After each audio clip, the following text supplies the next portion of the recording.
तो ये क्वेश्चन है, जैसा कि आप देख रहे हैं एक ट्राइंगल है A B C. A vertices पर 20 न्यूटन का फोर्स इस डायरेक्शन में काम कर रहा है। बी पॉइंट पर एक्स एक्सिस की डायरेक्शन में हॉरिजेंटली 50 न्यूटन का फोर्स लग रहा है और वर्टिकल बी सी लाइन पर 40 न्यूटन का फोर्स लग रहा है ऊपर की तरफ। हमें फाइंड करना है, find the magnitude of resultant force.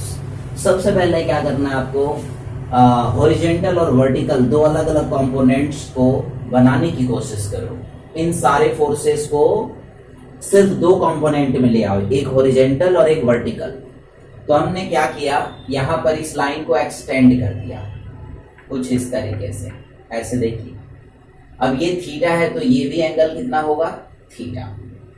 ये 20 फोर्स है तो इधर जो काम करेगा वो कितना होगा, 20 साइन थीटा, 20 साइन थीटा।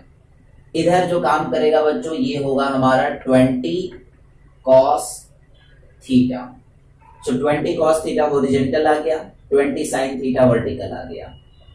अब हॉरिजेंटल में एक फोर्स इधर है, एक फोर्स इधर है, बॉडी इक्विलिब्रियम में है, तो हम क्या करेंगे, हॉरिजेंटल फोर्स निकालेंगे। Force on horizontal direction is equal to, this is positive direction so 50 minus this is negative direction 20 cos theta. Okay बच्चों, ओके। उसके बाद क्या करना है हमने, उसको समझिए। ये आ गया हमारा एफ एच, उसी तरह हम एफ वी निकालेंगे, एफ वी, एफ वी, ठीक ना। यहां हॉरिजेंटल लिखते हैं, वर्टिकल यहां लिख देता हूं, एफ वी।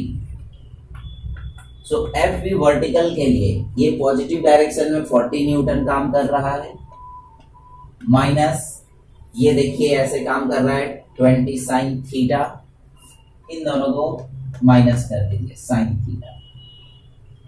अब जैसा कि थीटा नहीं है हमारे पास तो हमें साइन थीटा और कॉस थीटा की वैल्यू निकालनी पड़ेगी। उसके लिए ये 30 है, ये 40 है, तो पाइथागोरस से हम AC निकालेंगे। AC की वैल्यू आएगी बच्चों, AC मैं यहां निकाल देता हूं, AC बराबर अंडर रूट ऑफ 40 का स्क्वायर प्लस 30 का स्क्वायर।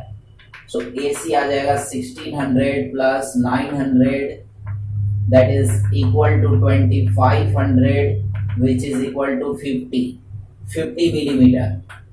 मतलब ये आ गया बच्चों 50 millimetre.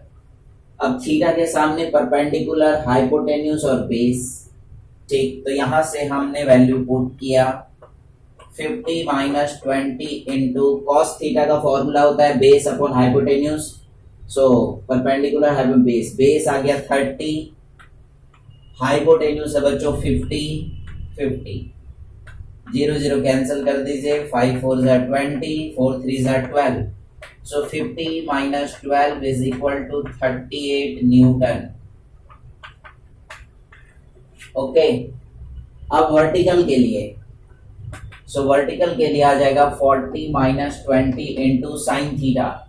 Sine theta perpendicular, perpendicular upon hypotenuse, 40 upon 50 for 16, so 40 minus 16 is equal to 24 Newton. ये वर्टिकल आ गया। अब बच्चों अब जैसा कि हमारा डायग्राम कुछ इस तरीके से आ गया, इस पर फोर्स काम कर रहा है वर्टिकल, इस पर फोर्स काम कर रहा है हॉरिजॉन्टल, इसका हमें रिजल्टेंट फोर्स निकालना है। तो रिजल्टेंट फोर्स अगर हमें निकालना है तो हम क्या करेंगे, एफ एच का स्क्वायर प्लस एफ वी का स्क्वायर अंडर रूट। तो रिजल्टेंट आ जाएगा एफ एच 38 का स्क्वायर प्लस 24 का स्क्वायर। इसको आप करना बच्चों 38 1 4 आई थिंक 576, ठीक ना। ये आ गया हमारा रिजल्टेंट फोर्स 2020 रूट निकालिए, approximate 44.9, so which is equal to 45 Newton, 45 Newton, 45 Newton. तो सबसे पहले क्या करना है, अगर कोई भी कॉम्प्लिकेटेड डायग्राम अगर आपके पास आ जाए तो डरना नहीं है। कॉम्प्लिकेटेड डायग्राम में बच्चों सबसे पहले आप दो कंपोनेंट को रिजॉल्व करने की कोशिश करो, एक हॉरिजेंटल और वर्टिकल। अगर आपने हॉरिजेंटल और वर्टिकल को डायग्राम में से बाहर निकाल लिया, आप समझ गए उसको, फिर न्यूमेरिकल्स लगाना बहुत बहुत आसान हो जाएगा।